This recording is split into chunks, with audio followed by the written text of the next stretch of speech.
Okay, now here's the fun bit.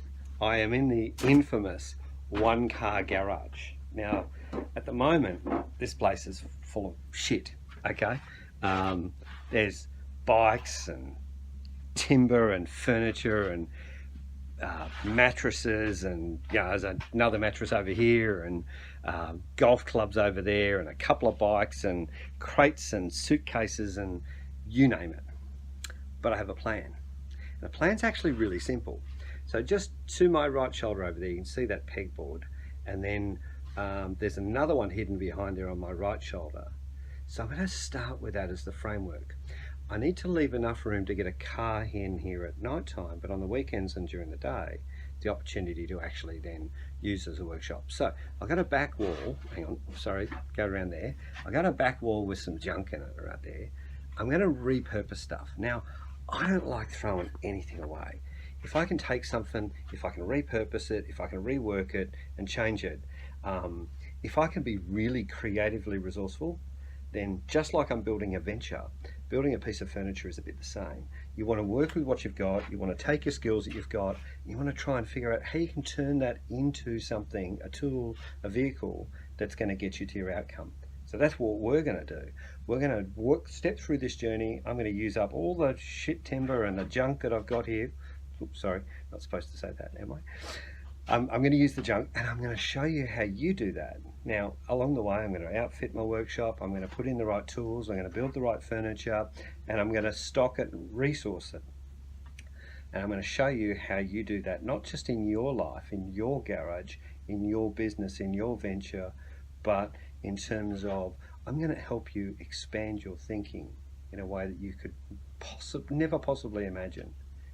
All I'm going to try and fail. Now, by the way, looking a bit rough, but just you and me here. Nobody else seeing this video. So it doesn't matter if you're looking a bit rough too. Just recognize that a couple of blokes having a yarn, maybe over a beer, solving a problem, and let's see if we can solve it together. Could be fun, yeah? Cheers. So every good vision starts with a solid strategy. But before we get to the strategy, let's look at the vision. What are we trying to achieve? How do I create a usable, practical workshop in a small garage and still be able to fit a car in it? So the width of the garage is about 2.9 meters, and I've got a roller door at one end and a small window just at head height. And the garage is about 5 meters long. Actually, it's about 5.4, but I've got a usable area of about 4.7 meters. So I've got to be able to fit the car in there on the weekend. And then I've got a meter box in there, so I've got to be a little bit careful about what I put, what I store where. So at one end, I'm actually going to have a workbench with some storage above, and I'm going to reuse some old bookshelves to store some of my tools. And then under that's going to be a rolling bench. And then on one wall, I'm going to have a fold up bench. It's just the bench top that'll be bolted to the wall. And then I'll have a set of movable stands that'll slide in underneath that to support it when I need to.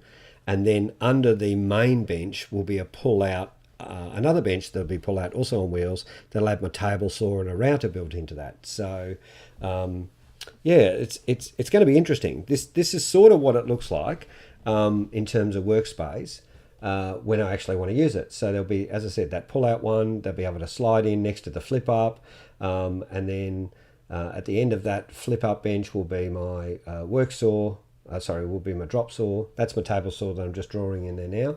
And then I'll have my drop saw in at the end. So if I've got long lengths of timber to cut, they're fully supported all the way along.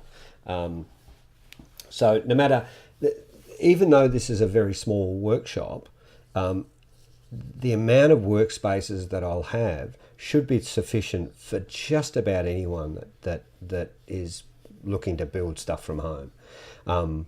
Yeah, I mean, once you get a little creative, it's surprising what you can design and build. So in the next video, I'm actually going to show you how this is all going to come together. But for now, all I'm just showing you is just a broad representation of what it'll take for me to be able to, actually use a proper table saw and a workbench, and being able to actually operate a good workshop from home and still be able to fit a saw in there. So.